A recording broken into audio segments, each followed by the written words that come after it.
പുതുതാടി അങ്ങാടിശ്ശേരി ഒടുക്കൻ ഉന്നതി റോഡിന് ഒടുവിൽ ശാപമോക്ഷം. 15 വർഷമായി ശോചനീയാവസ്ഥയിലായ റോഡ് നവീകരിക്കാൻ നടപടികൾ ആരംഭിച്ചു. പ്രദേശവാസികളുടെ ഏറെക്കാലത്തെ ആവശ്യമായിരുന്നു സഞ്ചാരയോഗ്യമായ റോഡെന്നത്. അങ്ങാടിശ്ശേരി ഒടുക്കൻ ഉന്നതിയിലെ 5 കുടുംബങ്ങളും 2 ജനറൽ കുടുംബങ്ങളുമാണ് വഴി സൗകര്യം ലഭിക്കാത്തതിനാൽ ദുരിതത്തിലായിരുന്നത്. റോഡ് നിർമ്മാണം ആരംഭിച്ചതിൽ അതിയായ സന്തോഷമുണ്ടെന്ന് നാട്ടുകാർ പറയുന്നു. കുറേ കാലങ്ങളായി ഇവർക്ക് വഴിയൊന്നും ഇല്ലാണ്ട് നടക്കുമായിരുന്നു. ഇപ്പോഴാണ് സാധിച്ചത്.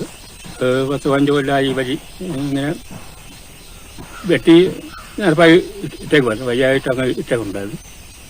ഇപ്പോഴാണ് അത് പ്രാവർത്തി വന്നത്. കോൺക്രീറ്റ് ആയിട്ടുള്ളത് ഒരു മോശം കിട്ടിയതായിട്ടാണ് ശാപമോശം കിട്ടിയിരിക്കുന്നത്. ജില്ലാ പഞ്ചായത്ത് 14 ലക്ഷം രൂപ ഫണ്ട് വകയിരുത്തിയാണ് റോഡിന്റെ കോൺക്രീറ്റ് പ്രവൃത്തി ആരംഭിച്ചിരിക്കുന്നത്. ഇവിടെ ഇപ്പോൾ മോട്ടറൊക്കെ വെച്ച് തന്നിട്ടുണ്ട്.